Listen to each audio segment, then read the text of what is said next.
waxay soo jibaaxdo jaanta soo rogto jilbaha la isu laababa hadday jihadii la rabay la isu soo jibbaxay waa silsiladii taariikhda gashay iyo guntii iyo gabagabadii hambalyaanu leenahay dhammaan ummadii tirada badnayd ee halkan nagala socotay gaar ahaan asxaabtayni sida gaarka ugu xidhnayd silsilada waxaan guula ku qorin orod laguma gaaro oo guud ahaan adduunka geyiga ka cambaxday ayaa haatan waxaan dul taaganahay gabaabsi muddo sanad ku dhow 23 heesood 22 fadhaan 11 abwaab iyo garwadeenka silsilada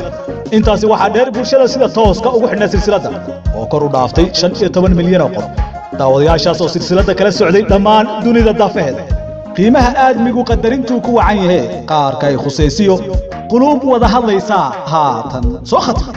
maalmaha soo socdo waxaan idin soo sidnaa labadii heesood ee ugu dambeeyay silsilada iyo geeli sanadka dhan la isku haystay oo weli gooyaha Hargeysa daaqaya labadan heesood oo gabi ahaanba ka duwan 22 heesood aynu soo marnay lagu xusaya magaca rasmiga ee gabadha hoygii ay ku dhalatay ku barbaartay iyo waqti xaadirkan waxa ay ku sugan tahay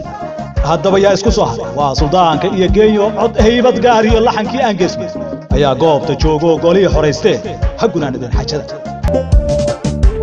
inta wiil gudmaha iyo ku aqrabka saarta garashada waxa dheerto qof xariiraba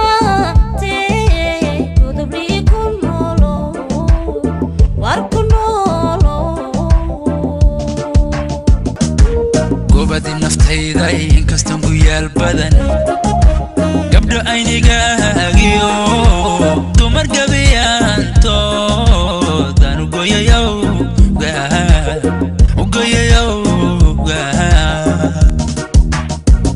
yurub GEENYO ayaa ku horumartay waxayna tiri iyadoo samirsiinaysa wiilka weligood gayaan baa haasawo geli jiray inkastoo ay gorfeeyaan inay guri yagleelaan waa sida gadeenne calabka guweyno midba gees u rari jiray weligood gayaan baa haasawo geli jiray inkastoo ay gorfeeyaan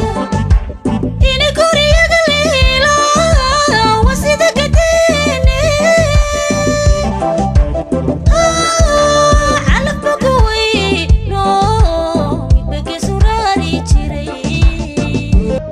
suldaanka geeska oo ah macalinka ummadda soo dhaxdhigay qisadan jacaylka horeyna u yiri gaaridii naftayda ay magam oo habeenkii go'ashana ma daayay hadduu calab halka galay aanun goyn xiriirkii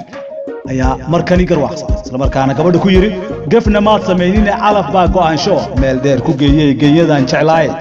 guryo samo Hargeysiyo tog dheer gooyaheeda galbisiya aroos waxa yaa kugu qaban lahaa gafna maad sameeynin calab baa go'aansho meel dheer ku geeyay geeyada jeclaay labadan heesood uma baahna xaysiis iyo dhehtoona iyaga ismacnaynaya